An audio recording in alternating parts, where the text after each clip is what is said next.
মৰমৰ ছাত্ৰ ছাত্ৰীসকল আজি আমি তৃতীয় শ্ৰেণীৰ পৰিৱেশ পাঠ্যপুথিত থকা পাঠ নম্বৰ হৈছে 4 আৰু পাঠটিৰ নাম হৈছে শৰীৰৰ যতন। এই পাঠটো আজি আমি অলপ আলোচনা কৰিম, তোমালোকে ভিডিঅটো মনোযোগৰে চাবা। প্ৰথমে তোমালোকে এই ছবিখন চোৱা। ইয়াত কি কৈছে, আমাৰ শৰীৰক শক্তি যোগায়। এইবিলাক খাদ্যই আমাৰ শৰীৰক কি যোগায়? শক্তি যোগায়। কি খাদ্য? ইয়াত আছে চিৰা, তাৰপিছত ৰুটি, তাৰপিছত ভাত, তাৰপিছত গাখীৰ, তাৰপিছত ঘিউ, তাৰপিছত মাখন, তাৰপিছত পিঠা। এইবিলাক খাদ্যই আমাৰ শৰীৰত কি যোগায়? শক্তি। মানে এইবিলাক খালে আমাৰ শৰীৰত কি হয়? শক্তি হয়। আৰু এই খাদ্যবিলাকৰ নাম হৈছে কি? ইহঁতক কয় কাৰ্বহাইড্ৰেট। কি? কাৰ্বহাইড্ৰেট। মানে কাৰ্বহাইড্ৰেট জাতীয় খাদ্য খালে আমাৰ কি হয়? শৰীৰত শক্তি হয়। তাৰপিছত তোমালোকে এই ছবিখনত চোৱা। ইয়াত কি কৈছে? আমাৰ শৰীৰ বৃদ্ধি হোৱাত সহায় কৰে। এইবিলাক হৈছে কি? বুট, তাৰপিছত কণী, তাৰপিছত মাছ, মাংস, তাৰপিছত উৰহি, তাৰপিছত দাইল, এইবিলাক মটৰ মাহ। এইবিলাক খাদ্যই আমাৰ শৰীৰৰ বৃদ্ধিত সহায় কৰে। আৰু এই খাদ্যবিলাকৰ নাম কি? এই খাদ্যবিলাকৰ নাম হৈছে প্ৰটিন। এইবিলাকক কি কয়? প্ৰটিন জাতীয় খাদ্য। প্ৰটিন জাতীয় খাদ্য খালে আমাৰ কি হয়? শৰীৰৰ বৃদ্ধি হয়। এই খাদ্যবিলাক সৰু ল'ৰা ছোৱালীক বেছিকৈ খুৱাব লাগে, কাৰণ সিহঁতৰ এইটো বৃদ্ধি হোৱাৰ সময়। তাৰপিছত তোমালোকে এই ছবিখনত চোৱা। ইয়াত কি কৈছে? আমাৰ শৰীৰটোক বেমাৰৰ পৰা ৰক্ষা কৰে। এইবিলাক খাদ্যই আমাৰ শৰীৰটোক বেমাৰৰ পৰা ৰক্ষা কৰে। কি খাদ্য? আমলখি, তাৰপিছত গাজৰ, কলডিল, ঢেকীয়া শাক, পালেং, তাৰপিছত মধুৰিআম, সুমথিৰা, শিলিখা। এইবিলাক খাদ্যই আমাৰ শৰীৰটোক বেমাৰৰ পৰা মানে ৰক্ষা কৰি ৰাখে। তোমালোকে এইবিলাক খাদ্য বেছিকৈ খাবা। আৰু এইবিলাক খাদ্যৰ নাম কি? এইবিলাক খাদ্যৰ নাম হৈছে ভিটামিন। কি? ভিটামিন। তোমালোকে মনত ৰাখিবা, আমাৰ শৰীৰটোক বেমাৰৰ পৰা ৰক্ষা কৰে এইবিলাক খাদ্য। আৰু এই খাদ্যবিলাকক কি কয়? ভিটামিন। তাৰপিছত তোমালোকৰ কাৰণে ইয়াত কি কৈছে? কিছুমান খোৱা বস্তু যেনে পেকেটত থকা আলুৰ চিপছ, শীতল পানীয়, মছলা থকা নুডল, চাওমিন, আইচক্ৰীম আদি জুতি লগা বস্তু আমাৰ শৰীৰৰ বাবে উপকাৰী নহয়। তোমালোকে যে চিপছ খোৱা, তাৰপিছত কুৰকুৰি খোৱা, তাৰপিছত মাজা খোৱা, স্প্ৰাইট খোৱা, এইবিলাক কিন্তু আমাৰ কি? শৰীৰৰ বাবে ভাল নহয়। তোমালোকে এইবোৰ বস্তু বেছিকৈ নাখাবা। খোৱাৰ সময়ত আমি মানি চলিবলগীয়া নিয়মবোৰ হ'ল, আমি খোৱাৰ সময়ত আমি কি নিয়ম মানি চলিব লাগে তোমালোকক ইয়াত দিছে। প্ৰথমে কি কৈছে? খোৱা আহাৰ আৰু বাচন বৰ্তন পৰিষ্কাৰ হ'ব লাগে। মানে থালি বাটি প্ৰথমে ধুই পৰিষ্কাৰ কৰি তাৰপিছতে ভাত খাব লাগে। তাৰপিছত কি কৈছে? খোৱা বস্তু সদায় ভালদৰে ঢাকি ৰাখিব লাগে।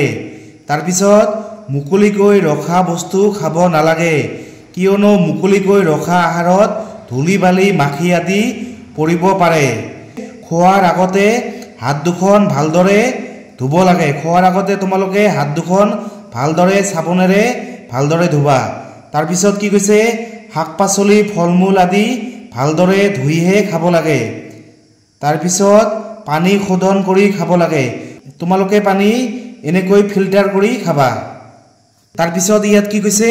পৰিষ্কাৰ পৰিচ্ছন্নতাৰ ক্ষেত্ৰত কিছুমান নীতি নিয়মো মানি চলিব লাগে। সেইবোৰ হ'ল, প্ৰথমে কি কৈছে? প্ৰতিদিনে ৰাতিপুৱা চাবোনেৰে গা ধোৱা আৰু আবেলি খেল ধেমালিৰ পৰা আহি কিছু সময় জিৰণি লৈ পুনৰ গাটো চাবোনেৰে ধোৱা ভাল।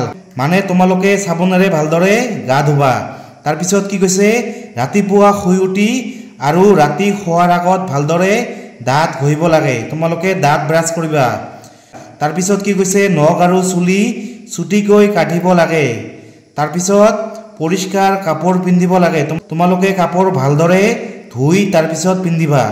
তাৰপিছত য'তে য'তে থুক একাৰ পেলাব নালাগে। পৰিষ্কাৰ শৌচাগাৰ ব্যৱহাৰ কৰিব লাগে। শৌচ কৰাৰ পাছত চাবোনেৰে হাত ভৰি ধুব লাগে। তোমালোকে এইবোৰ নিয়ম মানি চলিবা, মানে পৰিষ্কাৰ পৰিচ্ছন্ন হৈ থাকিবা। পৰিষ্কাৰ হৈ থাকিলে আমাৰ কি হয়? আমাৰ বেমাৰ আজাৰ নহয়। তোমালোকে যিমানে পৰিষ্কাৰ হৈ থাকিবা তোমালোকৰ কি হ'ব? বেমাৰ আজাৰ কম হ'ব। বিদ্যালয়ত মধ্যাহ্ন ভোজন কৰাৰ আগতে চাবোনেৰে ভালদৰে হাত ধুই লবা। তোমালোকে স্কুলত যে ভাত খোৱাৰ আগতে কি কৰিবা, তোমালোকৰ হাত ভালদৰে চাবোনেৰে ধুই লবা। তাৰ পিছত তোমালোকে ভাত খাবা। তাৰ পিছত তোমালোকে এইবোৰ কবা, উচিত নে অনুচিত কবা। প্ৰথমে কি কৈছে, যান বাহনত শাৰী পাতি এজন এজনকৈ উঠা। এইটো কি ইয়াত হ'ব উচিত, মানে যান বাহনত আমি যেতিয়া উঠো গাড়ী মটৰত তেতিয়া এজন এজনকৈ শাৰী পাতি মানে উঠিব লাগে, এইটো উচিত। তাৰপিছত ঠেলা হেঁচা কৰা অনুচিত। তাৰপিছত গাড়ী লাহে লাহে চলি থকা অৱস্থাত জাপ মাৰি উঠা নমা কৰা অনুচিত। তাৰপিছত নমাৰ সময়ত গাড়ীখন যোৱাৰ ফালে মুখ কৰি নমা। গাড়ীৰ ভিতৰৰ পৰা খিৰিকীৰে বাহিৰলৈ হাত মূৰ উলিওৱা, এইটো অনুচিত। এতিয়া আমি পাঠটোৰ পিছফালে থকা প্ৰশ্ন উত্তৰসমূহ আলোচনা কৰিম। 1 নম্বৰ কি কৈছে, উত্তৰ লিখা। ক নম্বৰ, ভিতৰত খেলা খেল দুবিধৰ নাম লিখা। ভিতৰত খেলা খেল দুবিধৰ নাম হৈছে লুডু আৰু কেৰম। মানে এইবিলাক খেল আমি ঘৰৰ ভিতৰতো খেলিব পাৰোঁ। তাৰপিছত খ নম্বৰ, খেলপথাৰত খেলা দুবিধ খেলৰ নাম লিখা। খেলপথাৰত যিবোৰ আমি ফিল্ডত খেলোঁ, কি ফুটবল, কাবাডী, হকী আৰু বহুতো আছে। তাৰপিছত গ নম্বৰ, দুবিধ শক্তিদায়ক খাদ্যৰ নাম লিখা। ভাত, ৰুটি, চিৰা, তাৰপিছত পিঠা। এইবিলাক খাদ্যই আমাক কি দিয়ে, আমাৰ শৰীৰত শক্তি দিয়ে। তাৰপিছত ঘ নম্বৰ, বেমাৰৰ পৰা দেহক ৰক্ষা কৰা দুবিধ ফলৰ নাম লিখা। এইবোৰ কি, আমলখি, তাৰপিছত নেমু টেঙা, তাৰপিছত কমলা টেঙা, তাৰপিছত শিলিখা। এই ফলবিলাকে আমাৰ দেহক, আমাৰ শৰীৰক বেমাৰৰ পৰা ৰক্ষা কৰি ৰাখে। তোমালোকে এইবোৰ খাবা। তাৰপিছত 2 নম্বৰ কি কৈছে, শুদ্ধ উত্তৰটোত শুদ্ধ চিন দিয়া। ক নম্বৰ কি কৈছে, আহাৰে আমাৰ শৰীৰত শক্তি যোগায়। এইটো শুদ্ধ, মানে আমি যদি আহাৰ নাখাওঁ তেনেহ'লে আমি দুৰ্বল হৈ পৰিম। তাৰপিছত খ নম্বৰ, সদায় পৰিষ্কাৰ আৰু শোধিত পানীহে খাব লাগে। এইটো শুদ্ধ হ'ব।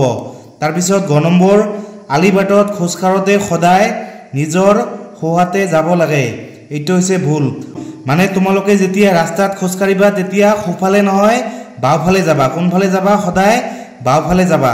তাৰপিছত ঘ নম্বৰ, আলুৰ চিপছ, শীতল পানীয়, আইচক্ৰীম আদি আমাৰ শৰীৰৰ বাবে উপকাৰী। এইটো ভুল, মানে আলুৰ চিপছ, তাৰপিছত শীতল পানীয়, আইচক্ৰীম এইবোৰ আমাৰ শৰীৰৰ বাবে বেয়া, এইবোৰ ভাল নহয়।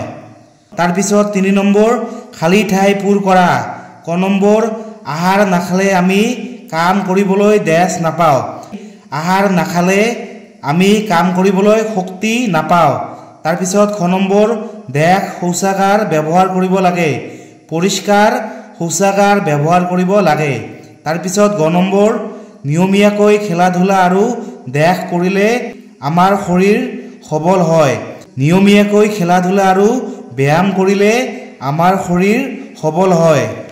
তাৰপিছত ঘ নম্বৰ, সেউজীয়া শাক পাচলি, ফল মূল আদিয়ে আমাৰ শৰীৰটোক দেশৰ পৰা ৰক্ষা কৰে। সেউজীয়া শাক পাচলি, ফল মূল আদিয়ে আমাৰ শৰীৰটোক বেমাৰৰ পৰা ৰক্ষা কৰে। তোমালোকে সেউজীয়া শাক পাচলি আৰু ফল মূল ঠিকছে খাবা। তাৰপিছত 4 নম্বৰ, শুদ্ধ উত্তৰ বাছি উলিয়াই লিখা।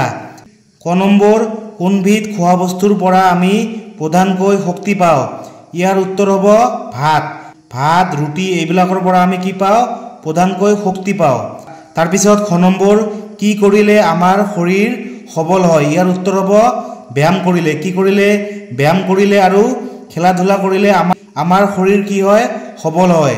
তাৰপিছত গ নম্বৰ, কোনবিধ খোৱা বস্তুৱে আমাৰ শৰীৰটো বৃদ্ধি হোৱাত সহায় কৰে। কোনবিধ খোৱা বস্তু, গাখীৰ।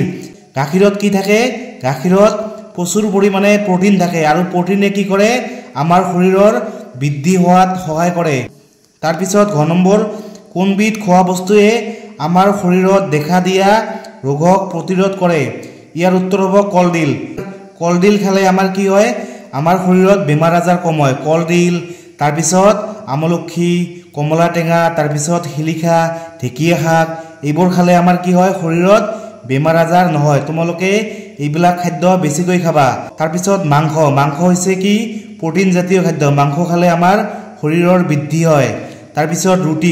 ৰুটি হৈছে কাৰ্বহাইড্ৰেট জাতীয় খাদ্য ৰুটি খালে আমাৰ কি হয় ভাত ৰুটি এইবোৰ খালে আমাৰ শৰীৰত বল হয় আৰু কলডিল আমলখি এইবোৰ হৈছে ভিটামিন জাতীয় খাদ্য মানে এইবিলাক খালে আমাৰ শৰীৰত কি হয় আমাৰ শৰীৰত বেমাৰ আজাৰ কম হয়